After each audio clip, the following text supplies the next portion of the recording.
Hello YouTube, welcome to D&D Daily. Today I'm going to be talking about a character build, and this character has literally been stuck in my head for a long time, and I feel like I've really struggled to translate it over to D&D. And the imagery is, one, there's ravens, so it's this black cloaked figure who has a mask on, and the mask is expressionless, and it has a raven on its shoulder, so very dark, very mysterious. And the idea behind it is that when you hit it, so I imagine someone swinging a sword at it and it looks like you're about to hit it, but as you slash through it, it fades into mist, or it was clearly an illusion. And then that masked dark raven figure is now stuck to a wall upside down and is not really following the laws of gravity and is doing all this crazy magical stuff. So that's the birth of this character, was really that imagery. And hopefully I've done it justice. The mechanics aren't fully working with me here, but I think I've gotten close enough to where I can put it out to you guys and be somewhat proud of it. Now, since I've said that, if you guys come up with a better way to do that same imagery, let me know, because I would love to hear it.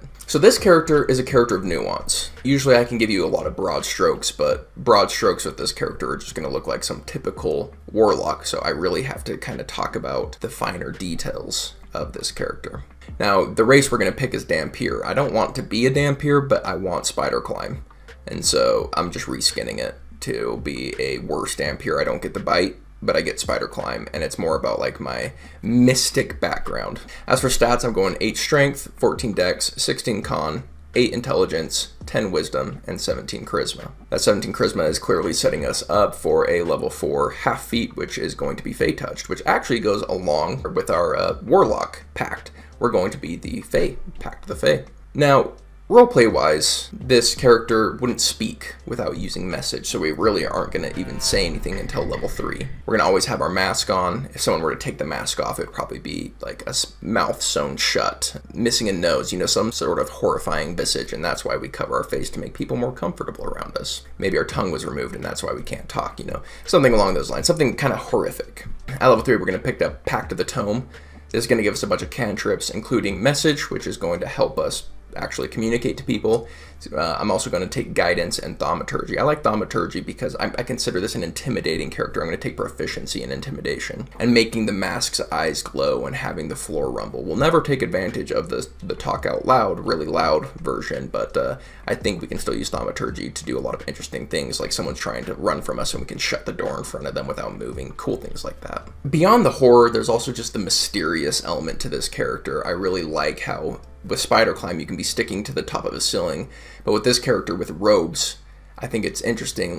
Most robes would drape down with gravity, but for this character they would still be normal. It looks like gravity's reversed, so I really like this character not obeying the laws of this world and having that be part of its mystique. Anyways, why are they disfigured? Why they've made a pact with the Fae? What are their goals? That's all for you guys to decide. I leave it to you. If you have any suggestions, you know where to put them. One thing about this character is with that Pact of the Tome, I'm going to always be trying to collect every single ritual I can.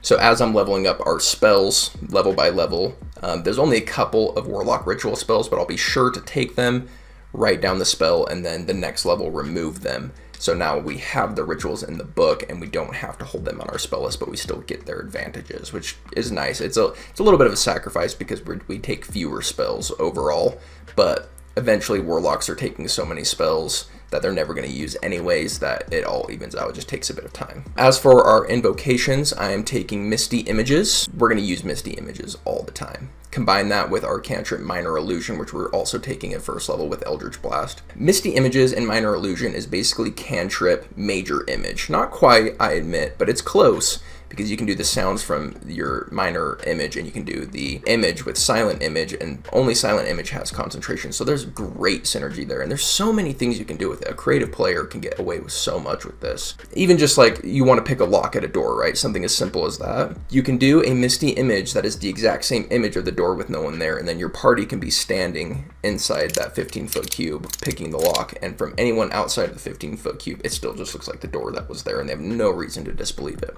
You can fake footprints, you can fake walls, you can fake monsters, you can do so much with this. It's amazing. And as I said, we're also taking Eldritch Blast, and we're going to take Agonizing Blast to go with it, because that's going to be our main damage output. I haven't really mentioned what we're going to do with our first level feature for Pact of the Fae, because I don't know.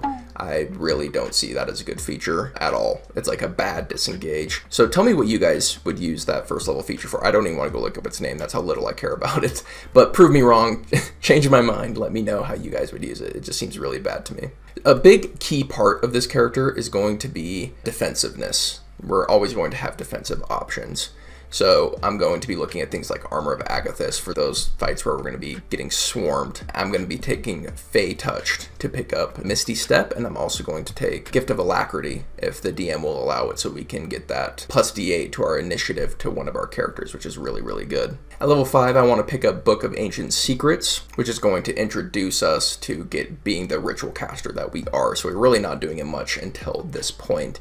I'm picking up Find Familiar and Detect Magic, and this is where I'll begin starts to cycle in those Warlock rituals, and I'll be constantly asking the DM where I can find more rituals in-game, of course. Backing up a little bit, I will say between levels 3 and 4, I really like Phantasmal Force, as it's just a very cool flavor. That's perfect flavor for this character, but because it doesn't upcast, I will let it go. But I wish it did, because I think Phantasmal Force is among the best flavor for this character as far as spells go, so it's perfect. At level 6, this is really what sold me on the Fae, is the level 6 feature. Once per rest, we get hit, we take damage, and we can use our reaction to both teleport and become invisible. So this is where that Misty reaction defensiveness comes in. Someone's coming at us with a spear and they stab us through, and sure, it does damage, but imagery wise, we burst into mist, and then next turn we're on the ceiling using our spider climb. One thing I forgot to mention is that a flying race is going to be more effective than this Dampier thing, but I just love the imagery of the Dampier, so I'm not letting it go. But if you want to just go pure mechanics,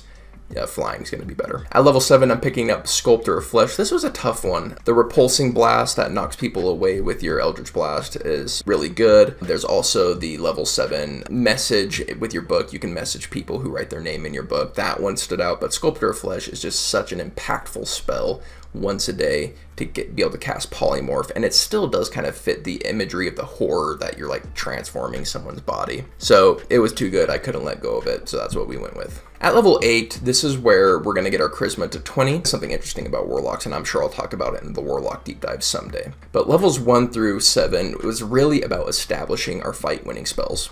Warlocks have so few spells, it really feels like you have to bring fight-winning spells. You have to win the fight with a single spell. That kind of has to be your mentality. At level 8, that can kind of change. We have enough fight-winning spells at this point that we can begin branching out. So we can start picking up really interesting spells that we're probably not going to use often, but every now and again when it comes up, we'll have it in our back pocket and we can do some really interesting things. And a Hallucinatory Terrain is my choice for that for this character. At level 9, I took Gift of the Protectors with the book, so now that once per rest, when one of our team members dies, they just go to 1 HP instead. Really great. I'm going to skip a few levels and just kind of go into Mystic Arcanum. Things do change, but not much. In the Mystic Arcanum, I really wanted to keep this character around illusions and enchantment and mystery, and so I kind of tried to keep that with our Mystic Arcanums. I went with Eyebite for our 6th level Mystic Arcanum because I love the imagery of us just kind of pointing at someone and then falling asleep and just doing it like, you're asleep, you're asleep, you're asleep. Just, I like that mystery. At level 7, I picked Force Cage. It doesn't fit the flavor as well, but it's Force Cage.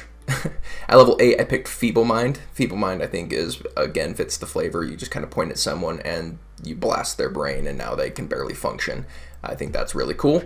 And at level 9, I actually chose Blade of Disaster. I think like a raven, you know, the blade could look like a raven, and combined with your Eldritch Blast, you can do a ton of damage. There's other options you could choose. This is just me. These are all suggestions, but that's kind of how I would go for it. And that is the Misty Warlock. Let me know what you guys thought of this one. It's a little bit different. I feel like it was more nuanced, and it was in the details, so it's not this grand concept. It's actually very Warlock-ish. It still is close to my heart for some reason. This character has been stuck in my head, and it's one I'm excited to give a try someday. Let me know your thoughts in the comments down below. We are D&D Daily, release new D&D content every single day, so if that's interesting to you, hit the subscribe button, and I'll see you on the next one. Peace.